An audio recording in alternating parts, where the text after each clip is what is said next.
சதீஷ் நடிப்பில் செப்டம்பர் 27 வெளியாகும் crime thriller திரைப்படம் சட்டம் என் கையில். 2D என்டர்டைன்மெண்ட் தயாரிப்பில் கார்த்தி மற்றும் அரவிந்த் சாமி நடிக்கும் மெய்யழகன் செப்டம்பர் 27 முதல் உங்கள் அபிமான திரையரங்குகளில். Mad Rabbit, India's finest audio wearable brand, starting at 999. படம் ஆரம்பிக்கிறதுக்கு கொஞ்சம் முன்னாடியே போகணும். ஏன்னா முதல்ல வருது பாடல் வந்துட்டு எழுத்துலாம் வரதுக்கு முன்னாடியே வந்து இந்த பாடல்ல இருந்து தான் தொடங்குதே படமே. டியூன் வாங்கிட்டேன். நான் வாங்கின ஒரு 4 நாளில் வந்து அப்பாவுக்கு ரொம்ப உடம்பு முடியாமல் ஆகிட்டு ஹாஸ்பிட்டலில் வச்சு செக் பண்ணும்போது அப்பா வந்து அவங்களோட இறுதி நாட்கள் இருக்கிறாங்க அப்படின்னு டாக்டர்ஸ் வந்து சொன்னது. அப்பா வந்து அங்கே பெட்டில் இருப்பாங்க. நான் முன்னாடி இப்படி உட்காந்துட்டு அப்பா அப்படி பார்த்துட்டு இப்படி உட்காந்து அப்படி தான் எழுதுனது பாட்டு. அரவிந்த் சார் நடிச்சிருக்கிறது அப்படி இருக்கும். அந்த ஒரு தழுதழுப்பு, ஒரு அன்பை தாங்க முடியாமல் தவிப்போம்ல.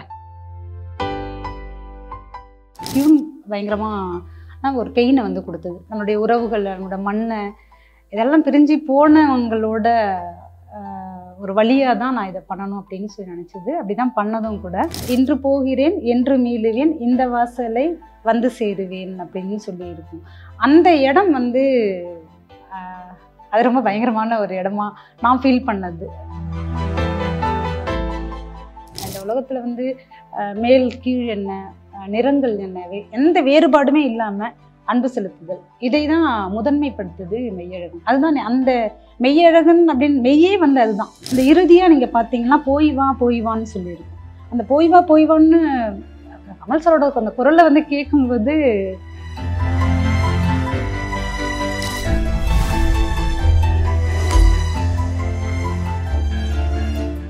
அப்படி நாளுக்கு நாள் உங்களோட பெண்லேருந்து வர வார்த்தைகள் எல்லாமே போட்டு கொடைஞ்சி நோண்டி ஒரு மாதிரி ட்ரிகர் பண்ணி விட்டுருக்கு மேடம். எப்படி இருக்குது உங்களுக்கு தங்கலானோட ரிசப்ஷன்? ஃபர்ஸ்ட் தங்கலான் பயங்கரமாக வந்து ரீல்ஸ் நிறைய போயிட்டுருக்கு. 40K மேலே ரீல்ஸே வந்து போயிருக்கு அப்படின்றதுலாம் ரொம்ப சந்தோஷமாக இருக்குது. அது எதிர்பார்த்தா ஒன்று. இப்போ வரைக்குமே பயங்கரமான ஒரு டான்ஸு. ஓணம் அப்போ கூட நிறைய இடங்களில், காலேஜுங்களில், நிறைய கம்பெனிஸ்லாம் வந்து செலிப்ரேட் பண்ணாங்க. மினிக்கி போட்டு சந்தோஷமாக இருந்தது.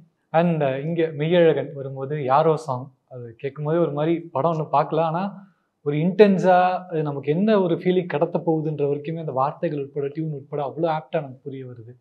ஸோ ஒர்க்கிங் வித் மெய்யழகனில் யாரோ சாங் எழுதின விதம், கோவிந்த சந்தாஸ் அவங்கள்ட்ட சொன்ன அந்த டியூன், கொடுத்த டியூன் கேட்கும் போதே எப்படி இருந்தது? யாரோ இவனுக்கு முன்னாடி போரேன் தான் பண்ணது. நாங்கள் ஃபஸ்ட்டு அந்த டியூன் தான் போரேன் பண்ண.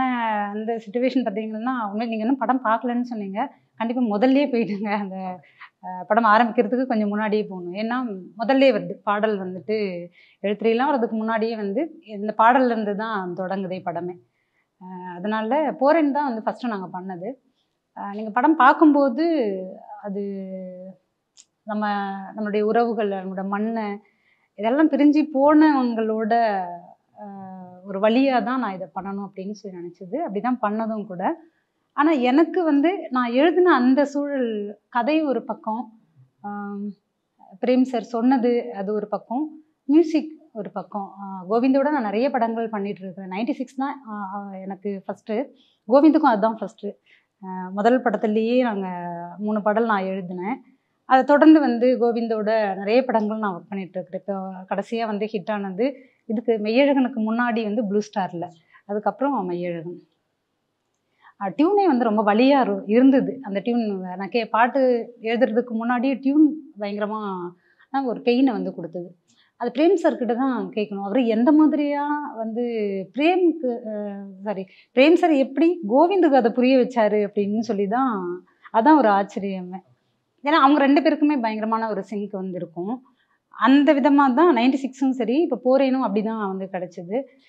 கோவிந்த் பண்ணிட்டாரு அந்த டியூனுக்குள்ளே ஒரு வழியை கொடுக்கறது. இப்போ என்னோட இடத்துலேருந்து நான் அதை பண்ணணும் அப்படின்றது எனக்கு, அது வார்த்தையாக எழுதுறதோ கவிதையாக அது கொண்டு வரதோ அந்த சிச்சுவேஷனுக்கு எழுதுறதோ எனக்கு அது ரொம்ப எளிமை தான்.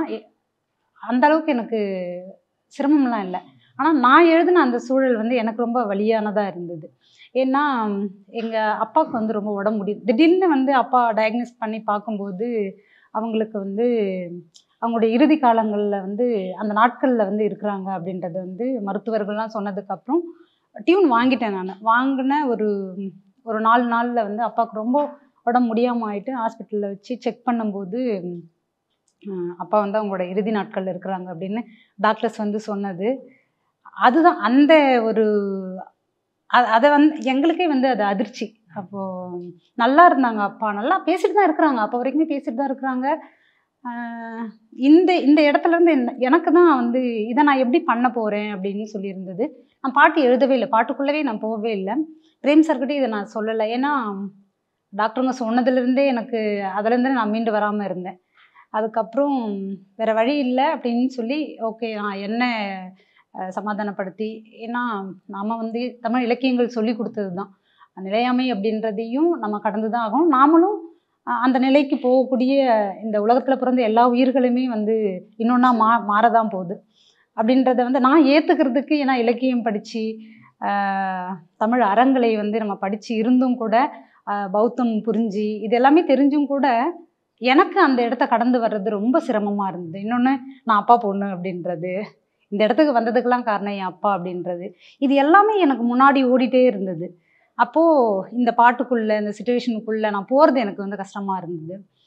ஒரு கட்டத்தில் பிரேம் சார்கிட்ட வந்து சொல்லிட்டேன் நான், அப்பா ரொம்ப முடியாமல் இருக்காங்க சார், இந்த பாட்டு வந்து நீங்கள் கேட்குற அந்த டைம், என்ன எப்போவுமே அவர் கேட்க மாட்டார். 96மே சார் வந்து இந்த டைமுக்குள்ளே எனக்கு கொடுங்க, ப்ரெஷரே அவர் பண்ண மாட்டார். அவர் ஃபோன் பண்ணாருன்னா உங்களுக்கு ஏதாவது டவுட்டா அப்படின்றதுக்காக தான் பண்ணுவார். அவர் அப்படி நினச்சி பண்ணாலும் நம்ம பாட்டு கொடுக்கணுமே அப்படின்ற அந்த எண்ணம் வந்து இருக்கும். அந்த டைமில் தான் நான் சார்கிட்ட சொல்லலாம் இல்லை, திடீர்னு ஒரு நாள் அவர் எப்பவும் மாதிரி கால் பண்ணார். பாட்டு கொடுத்து ஒரு 10-15 நாளைக்கு மேலே ஆயிடுச்சு, நான் எழுதவே இல்லை. அதுக்கப்புறம் ஏதாவது சந்தேகம், ஏதாவது டவுட் இருக்கா கவிஞரே அப்படின்னு சொல்லி வந்து கேட்டார். அப்போ தான் நான் சொன்னேன், அப்பா ரொம்ப முடியாமல் இருக்காங்க சார் அப்படின்னு. நான் சென்னையில் இல்லை அப்போ ஊருக்கு போயிட்டேன். நான் அப்பா வந்துட்டு இங்கே வச்சு பார்த்துட்டு இருந்தாலும் அவங்களுக்கு வந்து ஊருக்கு போகணும், அந்த அவங்க இருந்த ஊர், அவங்க ஃப்ரெண்ட்ஸு எல்லாருமே அங்கே இருக்கிறாங்க. அப்படி நான் மட்டும் தான் சென்னையில் இருக்கேன் எங்கள் வீட்டில். அப்போது ஊருக்கு போகணுன்றப்போ எனக்கு சென்னையில் இருக்கிறத விட எனக்கு இங்கேருந்து தான் எழுதி பழக்கம் பாட்டும் கூட. அங்கே வந்து அப்பா வந்து அங்கே பெட்டில் இருப்பாங்க. நான் முன்னாடி இப்படி உட்காந்துட்டு அப்பா அப்படி பார்த்துட்டு இப்படி உட்காந்து அப்படி தான் எழுதினது பாட்டு. அந்த பாட்டு எழுதுனதே வந்து அது நான் உண்மையிலேயே சொல்லணுன்னா அந்த கதைக்குள்ளே போயிட்டு நான் எழுதுனான்னா கிடையாது. அந்த பாட்டுக்கு அந்த கதைக்கு பக்கத்தில் இருந்தவனா நான் எழுதியிருக்கிறேன் அப்படின்னு தான் என்னால் சொல்ல முடியும். இப்போ 96 பார்த்தீங்கன்னா அந்த கதைக்குள்ளே போயிட்டு அந்த கேரக்டராக அந்த வாழ்க்கையாக இருந்து அப்போ இருந்து என்னோடய சூழல்லேருந்து நான் பண்ணது தான் 96ல் 3 பாட்டுமே. ஆனால் இது வந்து எனக்கு அவ்வளோ எளிமையாக இல்லை, எழுதுறது அவ்வளோ சிரமமாக இருந்தது. அப்பா வந்து அங்கே படுத்துட்ருப்பாங்க, இங்கே நான் எழுதிட்டுருப்பேன். திடீர்னு எழுந்திருப்பாங்க, அவங்களுக்கு இருமல் வரும். இருமல் வரும்போது அப்பா என்ன வேணும் அப்படின்னு சொல்லி அவர் அப்படி கண்ணு முழிச்சாலே எங்களுக்கு பதட்டமாயிடும். எல்லாருமே கொஞ்சம் எங்கள் வீட்டில் இருந்த நாங்கள் 8 பேருமே எல்லாருமே வந்து பார்த்துக்கணும் அந்த டைம். ஏன்னா இரவு முழுக்க பார்த்துக்கணும் அப்படின்னு சொன்னாலும் டைம் வச்சு வந்து பார்த்துக்கோங்க. எனக்கு தூக்கம் வராது. ஏன்னா இருக்கிற ஒரு நொடியும் வந்து நான் அப்பா பக்கத்தில் இருக்கணும், அந்த மூச்சு காற்றை வந்து நான் சுவாசிச்சுட்டு இருக்கணும், அந்த இடத்த அந்த ஸ்பரிசத்தோடு நான் இருக்கணும் அப்படின்றது தான் நான் ஆசைப்பட்டது. அதனால் யாருக்குமே தெரியாது, எங்கள் வீட்லேயும் யாருக்கும் நான் சொல்லலை. டாக்டருங்க எனக்கு மட்டும்தான் சொன்னாங்க. அதனால் பெரிய அண்ணனுக்கு மட்டும் நான் சொன்னேன். ஆனால் அவங்களுக்கு கூட இந்த டிசீஸ் அப்படின்னு சொன்னதுக்கப்புறம் அண்ணனுக்கு புரிஞ்சிடுச்சு. ஆனால் நாட்கள் இவ்வளோதான் அப்படின்றது வந்து அதை நான் சொல்லலை. அதை நான் அப்படியே வந்து விட்டுட்டேன். அப்போது அப்பா கண்ணு முழிச்சு இப்படி இப்போ கண்ணு முழிச்சு பார்த்தாங்கனால என்னப்பா அப்படின்னு சொல்லி நோட்டு எல்லாமே எடுத்து வச்சுட்டு இப்படி எழுந்தேன்னா, நீ எழுதுமா எழுது. ஏன்னா எனக்கு நான் 10th வந்து அப்பா நான் எழுதுறது, நான் படிக்கிறது அவர் ரசிப்பார். நான் முதல்ல வாசித்த புத்தகம் கூட பூலாந்தேவி பற்றின ஒரு புத்தகம் தான். நானும் அப்பாவும் தான் வாசித்தோம். எங்கள் அப்பா தான் எனக்கே வந்து அறிமுகப்படுத்தினது பூலாந்தேவியை. அதுக்கு அந்த மாதிரி நிறைய நூல்கள் வந்து வாசிக்கிறது வந்து அப்பாவுக்கு நியூஸ் பேப்பர்லேருந்து அதன் மூலமாக இன்றைக்கி எனக்கு வந்து ஆச்சரியமாக இருக்கும், எப்படி இந்த ஆக்டர் பற்றினா அப்பா வந்து பேசியிருக்கிறாங்க அப்படின்னு சொல்லிட்டு. எப்படின்னா இப்போ வந்து இவங்க எந்த ஊர்லேருந்து வந்தாங்க, இவங்க என்ன பண்ணிட்டு இருந்தாங்க, இவங்களோட பின்புலம் என்ன, இவங்க பேசுகிற அரசியல் என்ன, இதெல்லாம் வந்து இப்போ நம்ம வந்து சோசியல் மீடியாக்குள்ளே இருக்கும் நமக்கு தெரியும். ஆனால் முன்னாடி நான் ஒரு 9th 10th படிக்கும்போது எல்லாமே அப்பா இதெல்லாம் எனக்கு சொன்னதுனால இப்போ யோசித்து பார்த்தா எப்படி அவங்களுக்கு இந்த தேடுதலும் இந்த வேட்கையும் வந்து இருந்தது அப்படின்ற ஆச்சரியமாக வந்து இருக்கும். அப்போது அப்படி எழுதுனது தான் அந்த பாட்டு. நீ எழுதுமா அப்படின்னு சொல்லுவாங்க. ஆனால் எதையுமே கேட்க மாட்டாங்க. தண்ணி வேணுமாப்பா, ஜூஸ் கொடுக்கட்டுமா, கஞ்சி கொடுக்கட்டுமா, என்ன வேணும் அப்படின்னா எதையுமே கேட்க மாட்டாங்க. எதுவும் வேணான்னு தலையை மட்டும் இப்படி ஆட்டிட்டு இப்படி கை வச்சுட்டு இப்படி என்னை பார்த்துட்டே வந்திருப்பாங்க. இப்படி சாஞ்சி தலையை சாஞ்சி இப்படி பார்த்துட்டே இருப்பாங்க. எனக்கு எழுதணுன்னே வராது அப்போது. ஆனால் எழுதுகிற மாதிரி நான் வந்து பண்ணிட்டு இருந்திருக்கிறேன். அப்படி அப்பா சொல்கிறதா தான் இந்த பாட்டை நான் எழுதினது. இது இது கதைக்குள்ளே நீங்கள் பார்க்கும்போதும் கதையோடவும் வந்து அது இருக்கும். ஆனால் போகிறேன் நான் போகிறேன் அப்படின்றது வந்து அது அப்பா சொல்கிறது தான். அப்பா எழுதினாரு, அவரோட வரி தான். இப்போ நான் படித்து இந்த இடத்துல வந்திருந்தாலும் நான் பேசுகிற ஒரு ஒரு வார்த்தையுமே, நான் எழுதுகிற ஒரு ஒரு சொல்லுமே வந்து அது அப்பா கொடுத்தது தான். அவங்க மூலமாக நமக்கு வந்து கிடைச்சது தான். அப்பா அம்மா மூலமாக வந்தது தான். அப்படி ரொம்ப நெருக்கமான பாட்டு இது எனக்கு. என் லைஃப்லேயே எனக்கு ரொம்ப ரொம்ப நெருக்கமான பாட்டு வந்து போகிறேன் போகிறேன். இந்த பாட்டு வந்து விஜய் நரேன் பாடியிருக்கிறாங்க. ரொம்ப சூப்பரான அந்த அந்த குரல் வந்து உண்மையிலேயே அந்த அந்த குரலை வந்து கேட்கும்போது ரொம்ப பெயினாகவே வந்து இருந்தது. ரொம்ப சூப்பராக வந்து பாடியிருந்தாங்க. அதை தேர்ந்தெடுத்தது பிரேம் சார் இருக்கட்டும், கோவிந்தா இருக்கட்டும், அதை தேர்ந்தெடுத்தது. இந்த பாடலோட இறுதி பார்த்தீங்கன்னா, இந்த பாடல் போகிறேன் நான் போகிறேன்னு சொல்லிட்டு அந்த அந்த ஊரை விட்டு பிச்சிட்டு போகிற மாதிரி தான். அந்த மண்ணிலேருந்து ஒரு ஒரு வேரை பிடுங்கி போடுவோம்ல, அப்படியான ஒன்று தான் அது. இந்த இந்த உலகத்துல இருந்து, இந்த பூமியில இருந்து, அது உயிராக இருக்கலாம், அல்ல உயிருன்றது என்ன, உயிரே இந்த உலகத்தில் இல்லாமல் போகிறதா இருக்கலாம், இல்லை அந்த மண்ணிலேருந்து வேற ஒரு நிலத்துக்கு நம்ம இப்போ நிறைய பேர் வந்து நம்மளோட சொந்த ஊர் சென்னை கிடையாது. இப்போ நான் 19 வருஷம் அது சென்னை வந்துட்டு, நான் படிக்கிறதுக்காக தான் சென்னை வந்தேன். அந்த மாதிரி வேலைக்காக நம்ம வந்து துபாய், மலேசியா அப்படி வந்து நம்ம போயிருக்கிறாங்க. அரபு நாடுகளில் நம்ம தமிழர்கள் உலகம் முழுக்க வந்து வெவ்வேறு விதமாக வந்து இன்னைக்கு எப்படி சொல்கிறது, பிழைப்புக்காக நம்ம வந்து போயிட்டு தான் இருக்கிறோம். தொழில் நிமித்தமாக வந்து போயிட்டு தான் இருக்கிறோம் உலகம் முழுக்க. ஏன் நம்ம இப்போ எங்கள் ஊர் வந்தவாசி அப்படின்னா, வந்தவாசிக்கு அந்த பக்கத்தில் இருக்கிற கிராமங்கள்லேருந்து வந்து குடிபெயர்ந்து வந்திருக்கிறாங்க. அந்த மாதிரி இருக்கிற எல்லாருக்குமே இந்த படம் பார்க்கும்போது நிச்சயமாக இந்த படம் முடிச்சுட்டு வெளியில் வரும்போது குறைந்தபட்சம் அவங்களோட மண்ணை போயிட்டு மிதிச்சுட்டு வந்தால் போதுன்ற எண்ணம் வந்து வரும். அதுக்கப்புறம் நான் இது பாட்டுக்குள்ளே நான் கொண்டு வரல. ஆனால் இந்த படம் என்ன பேசணும் அப்படின்னு அது நினச்சிருக்கோ அதை நிச்சயமாக பேசியிருக்கு. இப்போ எங்கள் ஊர் வந்தவாசி அப்படின்னா, வந்தவாசி போர் தான் இந்தியாவில் நடந்த கடைசி போர், தமிழகத்தில் நடந்த கடைசி போராக வந்து சொல்கிறோம். அப்போ அந்த அந்த போர் நடந்த இடமா இருக்குது, அதுக்கான வரலாறு இருக்குது. பக்கத்தில் தெல்லாற்றை வென்றான்னு சொல்லி நந்திவர்மனோட இடம் வந்து இருக்குது. அப்போது இது என்னவா இருந்தது வரலாறாக, இந்த இடம் இந்த மண் என்னவா இருந்தது, நம்ம யாராக இருந்திருக்கிறோம் அப்படின்றது நமக்குள்ளவே இந்த தலைமுறைகள் வந்து வேறவா நம்மளுடைய தேடுதல்கள் ஆயிடுச்சு. வரலாறை தெரிந்து கொள்ளாதவர்கள் ஒருபோதும் வரலாறு எழுத முடியாதுன்னு சொல்வார் அம்பேத்கர். அப்போது நம்ம வந்து வரலாறு தெரிஞ்சுக்க வேண்டிய அவசியம் வந்து இருக்குது. வரலாறு தெரிஞ்சாதான் நம்மளுடைய இப்போ நாம் வந்து சங்க இலக்கியங்களை பற்றி பேசுகிறதோ, சங்க இலக்கியமே இன்றைக்கி நிறைய பேருக்கு அந்த சொல் கூட இன்றைக்கி இருக்கிறவங்களுக்கு 2K கிட்ஸ்க்கு வந்து தெரியாதுன்னு வச்சுக்கோங்களேன். சங்க இலக்கியங்கள்லாம் என்னென்ன இருக்குது அப்படின்னாலும் அதுவும் நமக்கு தெரியாது. திருக்குறள்னு தெரியும், அதில் எத்தனை குறள் நமக்கு மனப்பாடமாக தெரியும் அப்படின்ற அது எல்லாமே மாறி போயிடுச்சு இன்னைக்கு. அப்போது நம்மளுடைய இலக்கியங்களையும் வரலாறுகளையும் தெரிந்து கொள்ளக்கூடிய ஒரு தேடுதலை வந்து நிச்சயம் இந்த படம் வந்து உருவாக்கும். இந்த பாட்டு வந்து திரும்ப தன்னுடைய மண்ணை தேடி போகிறவங்களுக்கானதாக வந்து இருக்கும். ஒருபோதும் வந்து இந்த மண் நம்மளை கை கழுவிடாது, நீ வர வரைக்கும். ஏன்னா நம்மளோட அடிப்படை வந்து நம்முடைய உணவாக இருக்கட்டும், நம்மளுடைய ரத்தம் சதையாக இருக்கட்டும், உணவு தான் ரத்தம் சதையாகவும் வந்து மாறி இருக்கு. அப்போ அதனுடைய அடிப்படை எதுவாக இருக்கும்னா நம்ம ஊரோட தான் இருக்கும், அந்த காத்தோட தான் இருக்கும். அந்த குரலாக தான் கமல் சாரோட குரல் வந்து இருக்கும். அந்த அந்த பாடல்லையே போரின்லேயே அந்த இறுதியாக நீங்கள் பார்த்தீங்கன்னா போய் வான்னு சொல்லியிருக்கும். அந்த போய் வான்னு கமல் சாரோட அந்த குரலை வந்து கேட்கும்போது தமிழ் சமூகத்தோட குரலாக தான் இதில் பதிவு செஞ்சுருக்குறேன்னு. தமிழ் சினிமாவில் ஒரு தமிழராக தமிழ் மண்ணில் பிறந்து அவ்வளோ இளைய குழந்தை பருவத்திலேருந்து இன்னைக்கு வரைக்குமே மிகப்பெரிய ஒரு ஆளுமையாக இருந்துகிட்டு இருக்கக்கூடிய கமல் சாரோட குரலில் வந்து என்னுடைய வரிகள் வந்து ரொம்ப ரொம்ப சந்தோஷமான ஒரு விஷயம். அதை ஏற்படுத்தி கொடுத்தது வந்து பிரேம் சாருக்கும் 2Dக்கும் இந்த தருணத்தில் நான் நன்றியை தெரிவிச்சுக்கணும்னு நினைக்கிறேன். அப்படி தான் இந்த பாடல் வந்து அமைஞ்சது. திரும்ப வரணும் அப்படின்றத எல்லாருக்குள்ளவுமே வந்து ஏற்படுத்துறதா தான் இந்த பாடல். And talking about Prem sir and Govind Vasantha அவங்களெல்லாம் பார்க்கும்போது 96லேயுமே நீங்களும் கார்த்திக் நேதா மட்டும்தான் ஒரு மேஜிக் கிரியேட் பண்ணிருக்கீங்க. அகைன் இங்கேயுமே நீங்களும் கார்த்திக் நேதா ஒரு மேஜிக் கிரியேட் பண்ணுங்க. கார்த்திக் நேதா அவர்கள்ட்ட பேசும்போது அவருமே ஒரு விஷயம் சொல்றாரு, வார்த்தைகளே இல்லைனாலும் கோவிந்த் வசந்தா அவரோட டியூனே வந்து ஒரு கதை சொல்லுவோம். அப்படின்னு சொல்லி இங்கே இதே இடத்துல வந்து சொல்லிட்டு போனார். ஸோ உங்களுக்கு டியூனாக கேட்கும் போது அது எப்படி கன்வே ஆகுது கோவிந்த் வசந்த் அவர்களோட டியூன்ஸ்? கோவிந்தோட டியூன் வந்து எனக்கு முதல்ல 96ல் கேட்கும்போது அது கொஞ்சம் டஃப்பு தான். என்னென்னா அவர் தத்தகாரத்தில் தன்னனா வந்து போட மாட்டார், ரரரா தான் போடுவார். ரரரா பண்ணும்போதே ஏன்னா அமித் திரிவேதி சாரோட டியூன்லேயும் நான் கேட்டிருக்கிறேன், அவரும் வந்து ரரரா தான் போடுவார். ஆனால் ராஜா சாரோட அந்த டியூன்லேயும் நான் எழுதியிருக்கிறேன், யுவன் சாரோடது, சந்தோஷ் சாரோடது, இப்படி ஜிப்ரானோடது, ஷானோடது, ஷான் ரோல்டனோடது, ஜஸ்டினோடது. இந்த டியூனில் விட இது கொஞ்சம் எனக்கு எப்படி இருக்கும்னா இந்த ராராராவாக வரும்போது எனக்கு சொல்கிறேன் பர்சனலாக எனக்கு அது வந்து கொஞ்சம் நம்ம பிடிக்கிறது வந்து கொஞ்சம் சிரமமாக இருக்கும். ஏன் அப்படி இருக்கும்னா ஒருவேளை தமிழ் நம்மளுடைய உயிர்மெய் எழுத்துக்களில் தன்னனாக்கு இருக்கக்கூடிய அது வந்து நிறைய நம்ம பேசுறதா இருக்கலாம், இலக்கியமாக இருக்கலாம், அது எழுத்து வடிவமாக இருந்தாலும் பேச்சு வடிவமாக இருந்தாலும் அது நமக்கு ரொம்ப நெருக்கமானதாக இருந்திருக்கும் போல். இப்போ யாராவது சொல்லும்போது அது கொஞ்சம் நம்ம வந்து எட்டி பிடிக்கிற மாதிரியான ஒரு விஷயமா இருக்கும். அந்த விதமாக எனக்கு ரொம்ப வந்து டஃப்னு தான் நான் சொல்வேனே.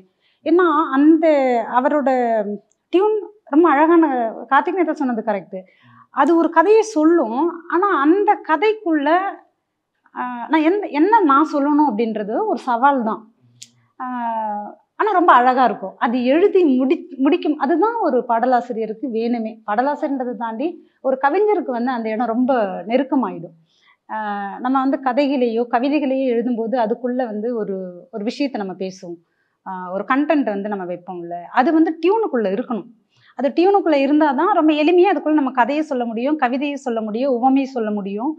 இது எல்லாமே வந்து ஒரு டியூன் நமக்கு கொடுக்கணும் அப்படின்றது தான். அது ரொம்ப நல்லாவே இருக்கும் கோவிந்த் வசந்தாவோடதில். என்னென்னா ஒரு டியூனுக்கான வரையறை இருக்காது. இப்போ அவரே வந்து யாரோ இவன் யாரோ ரெக்கார்டிங்கில் வந்து கேட்குறாரு, இது பல்லவியா சரணமா அப்படின்னு. எனக்கு உண்மையிலேயே நான் வந்து அவர்கிட்ட சொல்கிறேன், சரணத்தில் அந்த எண்டு பல்லவியில் அப்படின்னு சொல்லி ஒரு விஷயத்த சொல்கிறேன். இல்லை கவிஞரே, முதல்ல எனக்கு பல்லவி எதுன்னு சொல்லுங்கள், அனுப்பல்லவி எதுன்னு சொல்லுங்கள் அப்படின்னு சொன்னார் அவர். ஒருவேளை அவர் தெரிஞ்சு சொல்கிறாரா அது எப்படின்னு தெரியல. அவரை பொறுத்த வரைக்கும் அந்த ஒரு ஸ்கேலுக்குள்ளே அவர் நிற்கிற ஒரு நபர் கிடையாது. அவருக்குள்ளே வந்து ஒரு தாக்கத்தை ஏற்படுத்தியிருக்குங்களா அந்த கதை, அதை வச்சு தான் அவரோட டியூன் வந்து இருக்குமே. அதுக்குள்ளே நீங்கள் வந்து இது பல்லவி, இது அனுப்பல்லவி, இது சரணம்னே கொண்டு போகவே முடியாது. ஆனால் மற்ற இசையமைப்பாளர்களும் நான் வேலை செஞ்சதில்லை, அது ஈஸியாக வந்து நம்மளால் சொல்ல முடியும். ஏன்னா அதுக்கு பழக்கப்பட்டிருக்கிறோம், அப்படி நம்ம கேட்டிருக்கிறோம். ராஜா சாரோட பாடல்கள் எல்லாமே வந்து நம்மளை வந்து அதுக்குள்ளே தள்ளி நம்மளை மூழ்கடிக்குது அப்படின்னா இதுதான். ஏன்னா நாம் வந்து ரெடி ஆகிடுவோம், அடுத்து இது வரும், இது இந்த மாதிரி நம்மளை பிசைஞ்சு வந்து கூப்பிட்டு போகிறதா வந்து இருக்கும். இது கொஞ்சம் வித்தியாசமாக இருக்கும். ஆனால் இது ஒரு கவிஞராக எனக்கு அது ரொம்ப பிடிச்சிருக்கு. அண்ட் இந்த பாடல் எழுதும் போதே உங்களுக்கு தெரியுமா, லைக் கமல் சார் தான் பாட போகிறாரு, அப்படி இல்லைன்னா ஒருவேளை கமல் சார் பாட போகிறாருன்னு முன்னாடியே தெரிஞ்சிருந்தா வார்த்தைகள் எல்லாம் மாற்றம் வருமா, இல்லை கமல் சார் பாடணும்னு உங்களுக்கு எப்படி இருந்தது? கமல் சார் பாடும்போது ரொம்ப சந்தோஷமாக இருந்தது. கமல் சார் பாட போகிறாரு அப்படின்றதும் பாடல் எழுதி முடிச்சதுக்கப்புறம் தீர்மானிக்கப்பட்டது தான்.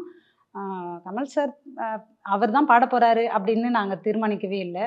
ஒருவேளை அவர் தான் தெரிஞ்சிருந்தாலும் அதில் எந்தவித மாற்றமும் இருந்திருக்காது. ஏன்னா அந்த பாடலை பொறுத்த வரைக்கும் அந்த நபருக்கான, அந்த கேரக்டருக்கான, அருள்மொழிக்கான ஒரு பாட்டு தான், மெய்யழகனுக்கான ஒரு பாடல் தான். இது வந்து நீங்கள் ஏற்கனவே கூட எனக்கு மாயநதி நான் வீரதுரந்தரா பண்ணும்போதும் கண்ணம்மா பண்ணும்போதுமே இப்படி எனக்கு கேள்விகள் வந்து வந்திருக்கு. அது அப்படி கிடையாது. ஒரு படைப்பாளியாக அந்த படைப்புக்கும் அந்த கதைக்கும் வந்து நாம் நெருக்கமாகவும் உண்மையாகவும் இருக்கணும் அப்படின்றது தான். அப்படி தான் யாரோ இவன் வந்து பண்ணது. இதில் போரேனில் வந்துட்டு ஒரு வரி இருக்கும், இன்று போகிறேன் என்று மீளுவேன் இந்த வாசலை வந்து சேருவேன் அப்படின்னு சொல்லி இருக்கும். அந்த இடம் வந்து அது ரொம்ப பயங்கரமான ஒரு இடமா நான் ஃபீல் பண்ணது. கண்டிப்பாக அந்த இடத்த நம்ம வந்து சேர்ந்துடணும், திரும்ப வந்துடணும் அப்படின்றதுல இருந்து அந்த பிட்டு மட்டும் எனக்கு பின்னாடி தான் கொடுத்தாங்க. ஏன்னா பாடலாகவே ரொம்ப குறைவான நேரமாக இருந்ததுனால இன்னும் கொஞ்சம் வந்து நம்ம சேர்க்கணும் அப்படின்னு சொல்லி பிரேம் சாருக்குமே அப்படி ஒரு எண்ணம் இருந்தது. கோவிந்த் 3 பேருமே சேர்ந்து தான் வந்து அதை முடிவு பண்ணி இன்னொரு பீட்டு வந்து பாட்டுக்குள்ளே வந்து சேர்க்கணும் அப்படின்னு சொல்லி சேர்த்தது தான் அந்த இடம். இந்த பாட்டில் எனக்கு ரொம்ப பிடிச்ச இடம் வந்து இன்று போகிறேன் என்று மீளுவேன். அண்ட் பாடல் நான் சொன்ன மாதிரி பயங்கரமான ஒரு தாக்கத்தை கிரியேட் பண்ணியிருக்கேன். கேட்கும்போது யூடியூப்பில் பார்க்கும்போது அந்த ஆடியோ கேட்கும்போது ஒரு மாதிரி ஏதோ ஒரு செய்தி, ஆனால் ஒரு பயம் கலந்த ஒரு ரியலைசேஷன் வச்சுக்கோங்களேன். அந்த மாதிரி ஒரு ஃபேக்டர் கிரியேட் ஆகுது. ஆனால் பாட்டு படத்தில் பிளேஸ்மெண்ட்டாக எங்கே இருக்கும்? நீங்கள் பாடலாகவே கேட்கும்போது யாரோ இவன் யாரோ பார்த்தீங்கன்னா ரெண்டுமே கொஞ்சம் கொஞ்சம் தொடர்புடைய சந்தமாக தான் இருக்கும். போகிறேன் நான் போகிறேனும் யாரோ இவன் யாரோ, அது ரெண்டுமே. யாரோ இவன் பார்த்தீங்கன்னா நான் வந்துட்டு அப்பாவை நான் கையில் வச்சிட்டு இருக்கும்போது எழுந்து போகிறேன் நான் போகிறேன், அப்பாவை இழந்த பிறகு எழுதுனது தான் யாரோ இவன் யாரோ அப்படின்றது. அந்த அந்த பாட்டை பொறுத்த வரைக்கும் என்னையே நான் கேட்டுக்கிட்டது. இந்த வாழ்க்கை இது எதுக்கு இந்த வாழ்க்கை அப்படின்ற மாதிரி அப்படிதான் நான் புரிஞ்ச அந்த நிலையில நான் இருந்தேன். அந்த பாடல் எழுதும்போது அந்த நிலையில நான் இருந்தேன். அவ்வளோதான். அம்மா போயிட்டாங்க, அப்பா போயிட்டாங்க, இந்த உலகத்துல இருந்து நம்மளும் கொஞ்ச நாள் இருந்துட்டு நம்மளும் போகிறோம் அப்படின்ற அந்த அந்த இடத்துக்குள்ள வந்துட்டு அதுக்கப்புறம் என்ன நிதானமாக்கிட்டு பண்ணதுதான் யாரோ இவன் யாரோ. ஆனா படத்துக்குள்ள பார்த்தீங்கன்னா தன்னெஞ்சி தன்னை சுடும் ஒருத்தனை. தன்னெஞ்சு அறிவது பொய்யர்க பொய் தப்பின் தன்னெஞ்சி தன்னை சுடும் இருக்குல்ல, அதுதான் அந்த குற்ற உணர்ச்சி இருக்குல்ல. ஒரு குற்ற உணர்ச்சியை அவனுக்குள்ள ஏற்படுத்தக்கூடியதுதான். இந்த உலகத்துல ஒருத்தர் இவ்வளோ அன்பா, இவ்வளோ எல்லா உயிர்கள் மீதும் அன்பா இருக்கிறதுன்றது நமக்கு எப்படி கற்பிக்கப்பட்டிருக்குதுன்னா மனிதர்களோடு இருக்கிறது தான் அன்புன்னு. ஆனால் கருணைன்னு சொல்லலாம், மைத்ரேயின்னு சொல்லி பௌத்தத்தில் சொல்லுவாங்க, புத்திசம் வந்து சொல்லும், பௌத்தம் சொல்லும். மைத்ரேயின்னு எல்லா உயிர்கள் மீதும். இப்போ தாய்மை அப்படின்ற அந்த சொல் நம்ம எடுத்துக்கிட்டோம்னா தாய்மைன்றது வந்து எல்லா உயிர்கள் மீதும் அன்போடு இருப்பது தான். அந்த இது வந்து யானையா இது எறும்பா அப்படின்ற அந்த வேறுபாடே கிடையாது. புல் புழு பூச்சி எல்லாத்துக்குமே வந்து கருணை காட்டுறது, எல்லாத்து மீதுமே வந்து அன்பு செலுத்துறது. இப்படி வந்து ஒருத்தன் வந்து இந்த பூமியில வந்து இருக்கிறான். அவன் நம்மளுடைய சக மனுஷனா வந்து இருக்கிறான். ஆனால் இந்த இடத்துல எல்லாமே எப்படின்னா பிழைக்க தெரிஞ்சவங்க எல்லாருமே மற்றவங்களை ஏமாற்ற தெரிஞ்சவங்க தான் பிழைக்க தெரிஞ்சவங்கன்னு சொல்கிறோம். ஆனால் ஏமாறுறவங்க வந்து ரொம்ப அன்பானவங்க வந்து இவங்க ஏமாளிங்க அப்படின்னு சொல்கிறது, இது எல்லாத்தையுமே வந்து கலைச்சி சுக்குநூறாக ஆக்கிறதா தான் மெய்யழகன் வந்து இருக்குது. அவனை வந்து ஒருத்தனை எப்படி கடல் வந்து எவ்வளோ குப்பை கூலங்கள் பிணங்கள் மலங்கள் எது வந்தாலுமே அதை வந்து தனக்குள்ள வாரி செரிச்சு தான் மட்டுமே வந்து ஜொலிக்கும்ல. கடல்னா அதோட நிறம் நீங்கள் என்னவா நீங்கள் வரைவீங்களோ எதுவா வந்து நம்ம சொல்வோமோ அது மட்டும்தான். இப்போ மட்டும் கிடையாது, காலங்காலமாக கடலின் நிறம் வந்து நீலம் தான் அது. ஆனால் அந்த கடலுக்குள்ளே அவ்வளோ கழிவுகள் இருக்கும், எல்லாமே வந்து அதுக்குள்ளே இருக்குல்ல. அவ்வளோ நதிகள் வந்து சேரும், கிளை நதிகள் வந்து சேரும். ஆனால் இது எல்லாமே சேர்ந்தும் அது தண்ணீரம் வந்து குன்றாமல் வந்து இருக்கிறது தான். இதே தான் தமிழும் கூட அப்படி தான். எத்தனை மொழிகள் வந்து கலந்தாலுமே அது வந்து செம்மொழியாக நிற்கிறதுக்கு காரணம் தான் வந்து உயர்ந்து நிற்கிறது தான். எவ்வளவு பிறமொழி சொற்கள் வந்தாலும் அது எல்லாத்தையுமே தனக்குள்ளே சிரித்து தன்னை வந்து மிகுதியாகவும் தன்னை வந்து காட்டக்கூடியது தான் தமிழ். அந்த மாதிரி மெய்யழகனோட நீங்கள் படமே வந்து எப்படி அது தொடங்கும் அப்படின்றதே அன்பை முன் வச்சு தான் அது தொடங்குமே. அன்பு தான் எல்லாமே இந்த இடத்துல. எல்லாருமே வந்து அன்போடு இருக்கும், அவ்வளோதான். இந்த உலகத்தில் வந்து மேல் கீழ் என்ன, நிறங்கள் என்ன, எந்த வேறுபாடுமே இல்லாமல் அன்பு செலுத்துதல், இதை தான் முதன்மைப்படுத்துது மெய்யழகன். அதுதான் அந்த மெய்யழகன் அப்படின்னு மெய்யே வந்து அதுதான். இங்கே வந்து அன்புன்றது என்னன்னா பயங்கரமாக அன்பா இருக்கிறான்ப்பா அப்படின்றது. ஒரு உயிரே அன்பாக தானே இருக்கணும். ஆனால் இந்த இடத்துல பார்த்தீங்கன்னா அன்பாக இருக்கிறவங்களே வந்து ரொம்ப குறைவாக ஆயிட்டதுனால அன்பாக இருக்கிறவங்கள பார்த்தாலே நமக்கு ஆச்சரியமாக இருக்கும். ஏன்னா அப்படி நம்ம யாரையுமே பார்க்கலல்ல. ஆனால் ஒரு உயிரோட இயல்பே அன்பாக இருக்கிறது தான். அதை வந்து ரொம்ப அழகாக யதார்த்தமாக நமக்கே வந்து நம்ம எதாவது தப்பு பண்ணியிருந்தாலோ, நம்ம எதாவது பொய் சொல்லியிருந்தாலோ, இல்லை யாராவது வெறுத்து இருந்தாலோ, கோவப்பட்டிருந்தாலோ, அது வந்து நம்மளை வந்து உணர வைக்கும். எல்லாத்தையும் வந்து நம்ம கழுவி விடணும்னு வச்சுக்கோங்களேன். நம்மளுடைய அழுக்காறுகள் எல்லாத்தையுமே வந்து போயிட்டு மன்னிப்பு கேட்கலாமே அப்படின்ற ஒரு எண்ணத்தை வந்து உருவாக்கும். யார் எப்படி சொல்லிட்டு போனா என்ன, நம்ம ஊர் அது, நம்ம ஊருக்கு சும்மாவாவது போயிட்டு வருவோம் அப்படின்னு சொல்லி வந்து தோணணும். சண்டை போட்டிருந்த ஃப்ரெண்டோ கூட வந்து பல வருஷமாக பேசாமல் கூட இருக்கலாம், திரும்ப போயிட்டு பேசணும்னு தோணும். நிறைய எனக்கு இன்ஸ்டாவில் கூட நிறைய பேர் வந்து மெசேஜ்லாம் பண்ணியிருந்தாங்க. அதில் ஒரு மெசேஜ் வந்து எனக்கு ரெண்டு விஷயம். ஒன்று வந்துட்டு போரேன் பாட்டை பற்றின ஒன்று, யாரோ இவன் பற்றின ஒரு மெசேஜும் எனக்கு இருந்தது. போரேன் வந்து ஒரு தம்பி ஒருத்தன் வந்து அவங்க சகோதரனை இழந்துட்டாங்க. அந்த நேரத்தில் வந்து இந்த பாட்டை வந்து கேட்டிருக்கிறாங்க. ரொம்ப வந்து உடஞ்சி அழுது நீங்க எப்படி இதை எழுதுனீங்க அப்படின்னு சொல்லி வந்து கேட்டாங்க. உண்மையிலேயே அந்த எல்லாருக்குமே பாருங்களேன், ஒரு இழப்பு வந்து நம்மளை எந்த அளவுக்கு திரும்ப திரும்ப உடைஞ்சி நம்மளை வந்து சேர்த்து வைக்குது. ஏன்னா உடையக்கூடிய ஒன்று தான் முழுமை பெருமை, கலங்குற ஒன்று தான் தெளிவு பெருமை அப்படின்ற மாதிரி தான் அதை வந்து சொல்லியிருந்தாங்க. அந்த விஷயம் பொறையும் பாட்டு வந்து அப்படி ஒன்றை வந்து உருவாக்கியிருக்கு அவங்களுக்குள்ள அப்படின்றது. இன்னொன்று வந்து நான் காதல் திருமணம் பண்ணிட்டு மனைவியோடு வந்துட்டேன். 8 வருஷம் ஆகுது. நான் இன்னமும் வந்து அப்பா அம்மாவை திரும்ப போவே இல்லை, ஊருக்கே போகவே இல்லை. ஆனால் யாரோ இவன் பாட்டை நான் கேட்கும் போதெல்லாம் எனக்கு வந்து அப்பா சொல்கிற மாதிரியே வந்து இருக்கும், நான் என்னை கேட்டுக்கிற மாதிரியே வந்து இருக்கும். போகிறேன் பாட்டும் எனக்கு வந்து என்னை வந்து அப்பா வந்து சொல்கிற மாதிரியே இருக்கும். அப்படின்னு தான் இழந்த, தான் துறந்துட்டு வந்த, தான் மறந்து இருக்கக்கூடிய தன்னுடைய உறவுகளை வந்து திரும்ப யோசிக்க வைக்குது இல்லை. என் படைப்பு அதை பண்ணால் போதும்னு நினைக்கிறேன். அதை பண்ணியிருக்குன்னு நான் நம்புகிறேன். இவ்வளோதான். அந்த அந்த ஒரு நபர் இருக்கிறார்ல, அவ்வளோ போதும். இந்த படைப்பு வந்து ஒருவனுக்குள்ள என்ன ஒரு ஆசைன்னா திரும்ப போயிட்டு அவங்க அப்பா அம்மா பார்த்துடணும். பார்த்துட்டா அது இன்னும் வந்து அதனுடைய அந்த படைப்போட வெற்றியாக வந்து இருக்கும். அது இறுதியாக ஒரே ஒரு கேள்வி மேம். பிரேம் சார் நம்மக்கிட்ட ஒரு இன்டர்வியூவில் சொல்லுவார், இந்த படத்துக்கு நிறைய நேஷனல் அவார்ட் கிடைக்கும், இன்க்ளூடிங் மியூசிக், லிரிக்ஸ், அது மீன் பண்ணி சொல்லியிருந்தார். ஸோ இது எங்களோட ஆசையும் கூட, இது நடக்கணும் அப்படின்ற ஆசையும் இருக்குது. பட் உங்களுக்கு அதோட வியூ என்ன? அவர் சொன்ன அந்த கருத்துக்கு உங்களுடைய கருத்து என்னவா இருக்கும்? ஆசை இருக்கும் இல்லைன்றது? இல்லை, எனக்கு வந்து உண்மையிலேயே வந்து எனக்கு விருதின் மீது நம்பிக்கை கிடையாது. ஏன்னா நான் நினச்ச பாடல்கள், இந்த பாட்டுக்கு விருது கிடைக்கும் அப்படின்னு நான் நினைத்த பாடல்கள் வந்து கிடைக்கல. அதனால் ஓகே, அவ்வளோதான். நம்ம விருதுக்காக எழுதுகிற ஆளும் கிடையாது. எதிர்பார்க்காத நடக்கிறதான சுவாரஸ்யம். அப்படி நடந்தால் வந்து சந்தோஷம்தான். ஆனால் அதுக்காக வந்து ஏன்னா தமிழ் இலக்கியம் படித்ததுனால நம்மளுக்கு நிறையவே வந்து பாசிட்டிவும் இருக்குது, நெகட்டிவும் இருக்குது. பெரியோரை வியத்தலும் இளமையே, சிறியோரை இகழ்தல் அதனினும் இளமையே, இதெல்லாம் நம்ம படித்ததுனால எவ்வளோ பெருசு வந்தாலும் நான் வந்து மிடில் தான் நிற்பேனே. அதுக்காக வந்து வந்துருச்சு அப்படின்லாம் கிடையாது. கிடைக்கல அப்படின்னாலும் அதுக்காக எந்த விதத்தில் நான் சோர்ந்து போகிற ஆளும் கிடையாது. ஏன்னா என் படைப்பை மட்டும்தான் நான் நேசிக்கிறேன். அதனால் பிரேம் சாருக்கு வந்து சொல்லணுன்னா உண்மையிலேயே எனக்கு வந்து திருப்தி இல்லை. ஏன்னா நான் பாடல் எழுதும்போது நான் வேற ஒன்றா இருந்தேன். நான் பாட்டு எழுதுகிற ஒருத்தையே இல்லைன்றது தான் அது தப்பு. நானே என்னை அப்படிதான் வந்து நினச்சிக்கிறேன். பாடல் எழுதும்போது பாடல் எழுதுறதுக்கான ஒரு மனநிலையில் நான் இருந்திருப்பேன்ல, அந்த நிலையில் நான் இல்லைன்றதுனால என்னால் நம்ப முடியல. இல்லை சார், ஏன்னா அது ரொம்ப நான் வந்து சோர்ந்து போயிட்டு இருந்த சூழல் எழுதுனதுனால அவர் வந்துட்டு கவிஞரே இந்த பாட்டு வந்து ரொம்ப சூப்பராக இருக்குது. ஏன்னா எல்லாருமே வந்து சொல்கிறாங்க, டைரக்டருங்க அந்த டீமில் அசிஸ்டன்ட் டைரக்டர் வந்து டைரக்டர் டீம் வந்து எல்லாருமே சொல்கிறாங்க, தின்மியூசிக் டீம்லேருந்து சொல்கிறாங்க, மியூசிக் டைரக்டரோட டீம்லேருந்து சொல்கிறாங்க. எல்லாருமே கோவிந்தோட அசிஸ்டண்ட் ஒரு பொண்ணு வந்துட்டு அழறா பாட்டை கேட்டுட்டு ரெக்கார்டிங்கில், எதுக்குமா அப்படி அழுதுட்டு இருக்கிறேன்னு அந்த பொண்ணு பார்க்குறேன். என்னை வந்து அவள் திட்டிகிட்டு இருக்கிறான், நீங்கள் இதே மாதிரி தான் 96 எங்களை இப்படி பண்ணீங்க அப்படின்னு சொல்லி வந்து சொல்கிறான்.